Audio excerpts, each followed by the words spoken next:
We've been mired in litigation over our congressional maps, not just during this decade, but since the 1990s. So, we think the court needs to clarify its own rulings and make some sense of them. And what we heard today is that that's really hard, even for them. Hello, everybody.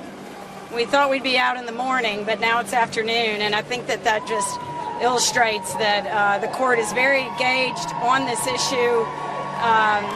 And, the length and scope of the questioning that we saw today, it shows the level of confusion that has been created by the court's precedent in this area. And if you think that they're confused, then you ought to see how confusing it is for legislatures. So we've said all along the court needs to clarify its precedent, and it needs to create a workable system for legislatures to be able to do their jobs and comply with the Constitution and to draw maps that can have predictability and stability for our states in their congressional representation. That's not what's been happening with the jurisprudence in this area, and so whatever they do, we hope that it will result in better clarity and better instructions for legislatures. I'm going to let my Solicitor General make a couple of comments as well about his thoughts on the argument. It's a long day. We've had collectively 4.5 hours of argument across this whole case, and we're looking to, hopefully we'll see some results sooner rather than later. Well, thank you to the Attorney General. My name is Benjamin Ainiaga. I serve as Solicitor General of Louisiana. I think what you heard and saw today in the courtroom was a bench that was fully aware of the difficulties that the states have been in under the court's voting precedents. If you know Louisiana's story, you know that for the past couple of years, we have been struggling to find a map, a congressional map that satisfies the court's precedents. It's been extremely difficult. We argued it once earlier this year. We're back here. And what I told the court at the podium is, look, at the end of the day, we really need clarity. The states need clarity on how they're supposed to comply with the Voting Rights Act and with the Equal Protection Clause. I think at the end of the day, that's what we're hoping the court will give us. And the court was extremely engaged. I mean, a 2.5-hour argument these days is almost unheard of. So we're very grateful to the court for the time that it gave us and the ability it gave us to express, our concerns with the jurisprudence and how we think we can make it better. Don't have any questions before we... What do you hope are the broader implications of the court's ruling in this case?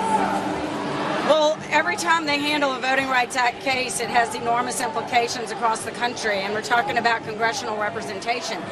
We've been mired in litigation over our congressional maps, not just during this decade, but since the 1990s. So, we think the court needs to clarify its own rulings and make some sense of them. And what we heard today is that that's really hard, even for them. The question.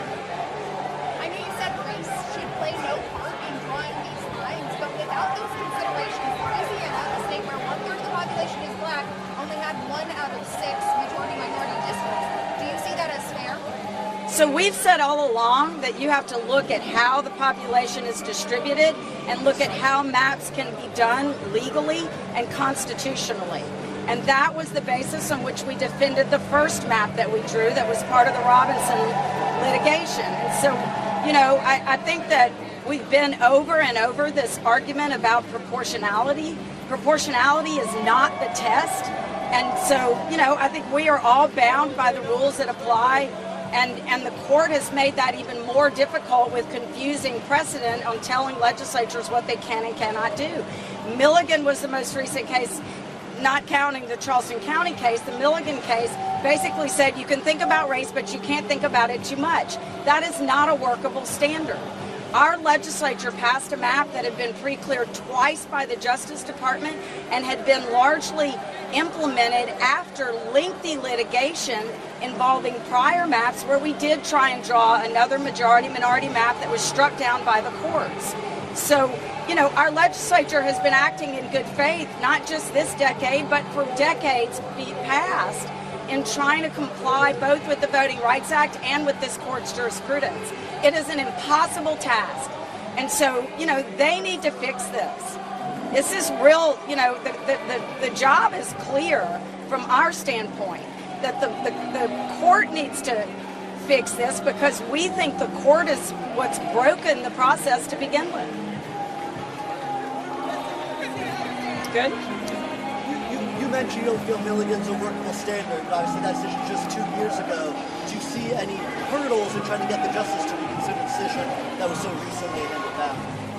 You know, in my opinion, that makes it easier to fix, not less easy to fix. I hope that they will see it that way. I mean, you know, our case has just always been, I think, a good vehicle for illustrating the problems with the court's jurisprudence in this area. Our legislature has, in good faith, tried to comply, not just this time or the last time, but for decades. And, you know, so they are the ones that have to struggle with making sense out of some very vague terms and very vague tests that have been created that just ensure that we are going to be bogged down in litigation no matter what we do. We are damned if we do, we are damned if we don't, and that's what our case illustrates. I just want to switch gears a little bit. Has an appearance date been set for Derrick Rose? I don't think his arraignment has been scheduled yet. And I'm expecting it, I'm not promising, but I'm expecting that it will likely be a remote arraignment from Angola. What about the other 10 states? They've already been arraigned. And he's been charged, and we expect there to be an upgrade in those charges, but he has been charged, he just hasn't been arraigned. He was charged in absentia. He arraigned today and pled not guilty in court over Zoom. Oh, he just said he was arraigned today and pled not guilty over Zoom at Angola. So it happened while we were in court. Yeah. Good? All right, thank y'all very much.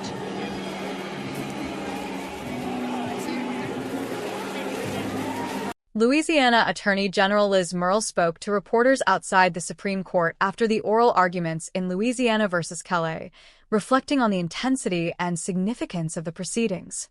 She noted that the fact they were still speaking in the afternoon, after expecting to be done in the morning, illustrated how deeply the court is engaged in the issue.